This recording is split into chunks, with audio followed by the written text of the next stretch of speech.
Here is something most people don't know about Bruce Lee. Before he became that global icon, before the flying kicks and the screams and the films that changed cinema forever, he was trading kung fu lessons for rent money. Back in the early 1960s, your health-conscious Californian neighbor with a passion for Eastern practices might well have had none other than Bruce Lee as his kung fu master in a makeshift suburban dojo. In fact, when Bruce and Linda moved into their Barrington Plaza apartments in Los Angeles in 1966, they couldn't actually afford to live there. So Bruce cuts a deal with the building manager. Basically, teach me kung fu and knock something off the rent. His daughter Shannon confirmed it years later. The arrangement worked for a while, but then, well, it fell apart. The building's actual owner found out the manager had been running side deals with multiple tenants, and Bruce and Linda were told to leave. Now here is the part that makes the rent situation even harder to sit with. At the exact same time, Bruce Lee could not keep a roof over his head. He was training some of the biggest names in Hollywood. I'm talking about names like Steve McQueen, James Coburn, Sharon Tate, Roman Polanski, Chuck Norris, Kareem Abdul-Jabbar. I mean, think about that for a second. On one hand, he's struggling with rent. On the other, A-list celebrities are literally paying to learn from him. Steve McQueen, one of the coolest men alive in 1960s Hollywood, was showing up to Bruce Lee's sessions. James Coburn was so convinced by what Bruce was doing that the two developed a whole film together called The Silent Flute, a philosophical action story Lee had co-written. They flew to India together to scout locations. This was a real effort, with real time and real money behind it, but just as they were about to do something with it, the studios took a look and unceremoniously scrapped the idea. So he had the connections, he had the talent, he had A-list people going to bat for him personally. And still, the moment it came to giving him the lead in something, Hollywood consistently found a reason to look elsewhere. So Bruce worked hard to show what he was made of, to take a firm and perhaps even slightly provocative stance, buzzing around the studios and producers in an attempt to break down their prejudices and the Hollywood conventions that prevailed at the time. Bruce's first real break in America was The Green Hornet, which premiered on ABC in September 1966. He played Kato, the lead character's valet and fighting partner. He designed his own fight sequences. He moved at speeds the camera struggled to capture, and he was, by almost every account, the reason anyone was watching. He received more fan mail than any other actor on the show, including the guy the show was tailored to, Van Williams as the Green Hornet. In fact, the producers had to actively pull back on how much of himself Bruce put on screen because every time they watched the footage back, he made everything else disappear. Too much Bruce was a problem, apparently. The people making the show had to physically manage how compelling their own cast member was because he was overshadowing a production that was not built around him. They were containing him, actively restraining him in a supporting role. And when you look at how the crossover episode with Batman was handled, it gets even more pointed. There was a two-part episode called A Piece of Action, where Kato and the Green Hornet teamed up with Batman and Robin.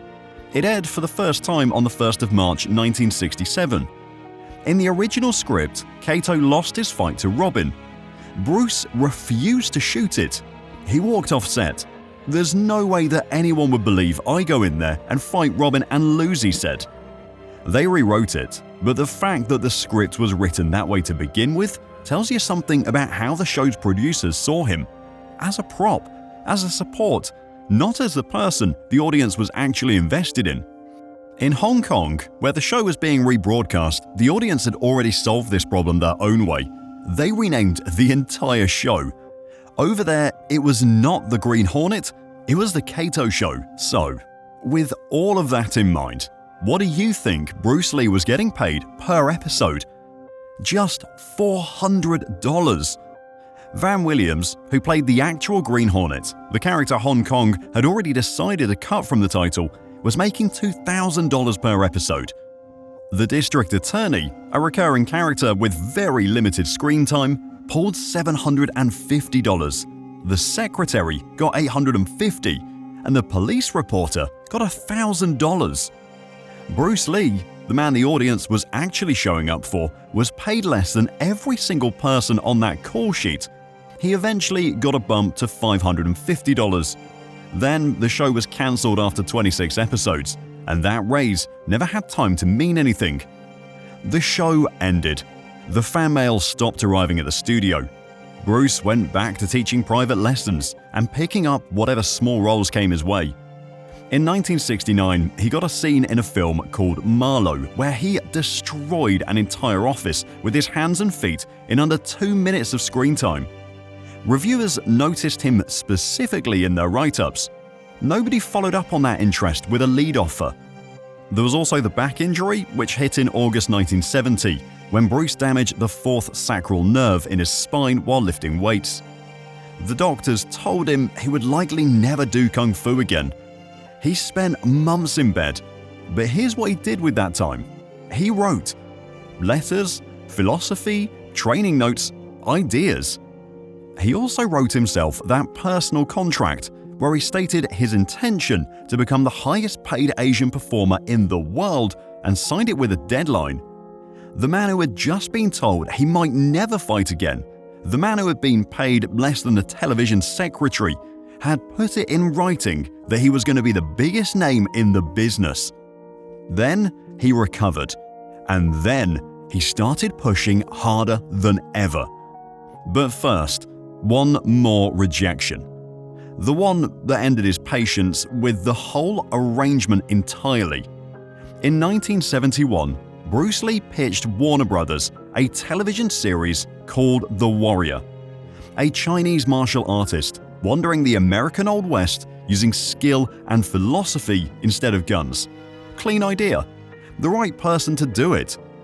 He had just filmed 4 episodes of a Paramount crime drama called Longstreet, where he played a Jeet Kune Do teacher, and Paramount executives were so impressed they immediately offered him a development deal. Warner Bros. Chairman Ted Ashley had also heard the buzz from those Longstreet episodes and wanted to sign Lee. Things were actually moving for real this time. Then he found out about a show called Kung Fu. Warner Bros. Around the same time Bruce was pitching The Warrior were quietly developing their own project. A show about a half Chinese, half American Shaolin monk wandering the American West using martial arts philosophy to resolve conflict. Same era, same setting, same core concept. Warner Bros. Said the show was independently created by 2 writers named Ed Spielman and Howard Friedlander. Lee's wife Linda believed differently, writing in her biography that many of Bruce's ideas had been folded into the resulting series. The debate over who originated what has never been fully settled, and Warner Bros. Has always denied any connection. But here is what I think is worth noting, regardless of where the idea actually came from. Bruce Lee had been in rooms at Warner Bros. Talking about a martial arts western with Chinese themes, and then Warner Bros. Made a martial arts western with Chinese themes, and then did not cast Bruce Lee in it. Whatever the origin story, that sequence of events is hard to argue with. So Bruce auditioned. He walked into the office of Tom Kuhn, who ran the Warner Bros. TV division, and immediately started swinging his nunchuck around the room. Kuhn, by his own account, was terrified. Then they had a 30-minute conversation, and Kuhn later said his energy was just mesmerizing. Then they gave the role to David Carradine, a white actor with no martial arts background. Warner Bros. Called Bruce Lee on November 25, 1971, and told him he would not be getting the part. The official reasons? His accent, which they said audiences would struggle with, and his intensity, which they said made him unsuitable for a serene Shaolin monk. Lee biographer John Little had a different read. He believed the actual reason was that Warner Bros. Thought Lee was too Asian to anchor a prime-time American series. Bruce himself, in a 1972 interview, put it plainly. It was a far-out idea, but some people were a little worried that a Chinese hero might not go over very well in parts of the United States. Linda Lee said, "He was supremely disappointed. We were not in very good financial shape at that time, so this would have been a major breakthrough. He had enough. Not enough as in mildly frustrated, enough as in done. He had bartered kung fu lessons to keep a roof over his head. He had been the real deal on a TV show and paid less than the secretary. He had trained Hollywood royalty in his own home while being handed one-scene roles in their movies. He'd co-written a film with James Coburn that studios would not back. He'd pitched an original concept for a show, watched something nearly identical get made without him, walked into the audition anyway, mesmerized the room, and still been told no. There is something almost surgical about how Hollywood handled Bruce Lee. Every time they needed him, they used exactly as much of him as they required and no more. The Green Hornet needed the fight scenes to work. He did that. Studios wanted their top stars trained in martial arts. He did that. Someone needed an electrifying 2-minute scene in an otherwise forgettable film. He did that too. But when it came to the part where you give a person the actual lead, the proper billing, the paycheck that reflects what they're worth, that door did not open. Not once. The Kung Fu phone call was not the beginning of his frustration. It was the final confirmation of a pattern he'd already spent years absorbing. He decided his time in America was over. He was going somewhere that actually wanted him, and he was going to build something so undeniable that when he came back, they would not have a choice. He didn't just pack up and leave. He had a plan. Producer Fred Weintraub advised him to go to Hong Kong, make a film, and use it to prove himself to Hollywood executives from the outside. Bruce's own framing of it was sharper. If they would not let him in through the front door, he'd go to Hong Kong, build something there, and come back through the side door. That is not a man running away. That is a man choosing a different route with the same destination in mind the entire time. He sold his Bel Air home and relocated to Kowloon. He signed a 2-picture deal with Golden Harvest for $15,000 total. $10,000 for the first film, $5,000 for the second. For context, Van Williams had been making $2,000 per episode of a single-season TV show 5 years earlier. This was Bruce Lee's entire budget for 2 feature films. That was the bet he was placing against everything Hollywood had put him through. What he did not yet know, because nobody had thought to mention it, was that the Green Hornet had been playing in Hong Kong as a smash hit under the name The Kato Show. The same show that had paid him $400 per episode, less than the secretary, had quietly turned him into a household name in an entire country, while Hollywood was busy telling him he was not marketable. He stepped off the plane, and Hong Kong already knew his face. The Big Boss opened in Hong Kong on October 23, 1971. Shot in Thailand in 6 weeks on a budget of $100,000. His first lead role in a major feature film. The role had not even been written for him originally. It had been intended for another actor. Lo Wei, the director who took over the production midway through, gave it to Bruce instead. The audience rose to their feet. Linda was there for the premiere. Every dream that Bruce had ever possessed came true that night, she said. It was almost impossible to leave the theater. We were absolutely mobbed. The numbers moved fast. 1 million Hong Kong dollars in 3 days. 2 million in a week. By the time the run ended, the Big Boss had earned 3.2 million Hong Kong dollars and broken the box office record previously held by The Sound of Music. Sit with that for a second.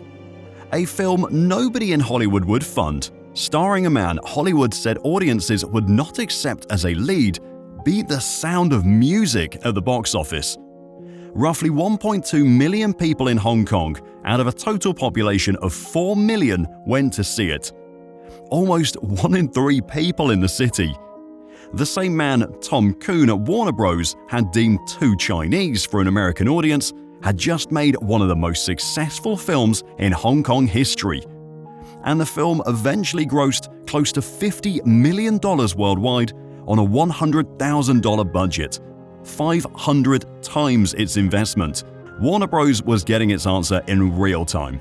Fist of Fury, another movie directed by Lo Wei, came out in 1972 and broke every record the Big Boss had just set. Then The Way of the Dragon, which Bruce wrote, directed and starred in with complete creative control. The kind of creative control Hollywood had never once offered him. He handled it like he'd been doing it his whole life, because in his head, he already had been. And then Warner Bros. Came calling again, this time not with a supporting slot or a development conversation, with the lead role in Enter the Dragon, the first Chinese film ever produced by a major Hollywood studio. The same studio that had called in 1971 to tell him he would not be the face of Kung Fu was now asking him to be the face of the biggest martial arts production. He had rebuilt the entire building. The side door was now the front door. Kung Fu was still airing on ABC, by the way. David Carradine was still playing the Shaolin monk. The show had been running for 2 seasons, but no one was debating the acceptability of an Asian lead in American entertainment anymore. Bruce Lee had made that entire conversation obsolete. He died on July 20th, 1973. He was 32, 6 days before Enter the Dragon opened worldwide. He never sat in a theater and watched what he had fought so hard to build finally land in front of a full audience. The film became one of the biggest releases of that year and has grossed over $400 million globally. Decades later, his daughter Shannon took his original concept for The Warrior and produced it as a series that finally received the kind of reception his version should have gotten the first time around. The show that Warner Bros. Would not greenlight in 1971 was airing to critical acclaim decades after his death. He had been right about all of it. He didn't get to see any of it, and that part is hard to sit with, because more than most people in the film industry, he'd earned the right to watch it all happen. What he left behind, though, is not separate from the story of a man who spent years getting told he was not what the audience wanted. He was too Chinese. His accent was too thick. His intensity was too much. He was too this and not enough of that. Every single answer with a variation of the same thing: there is no place for you at the front. He refused to believe it. He kept writing, kept training, kept building. He went somewhere else and made something from scratch on a $100,000 budget and came back with numbers that made every one of those arguments look small. And along the way, he changed what was considered possible for every Asian performer who came after him. The ceiling they told him was permanent turned out to be a door. He put his foot through it anyway, and the world on the other side looked exactly like he always said it would.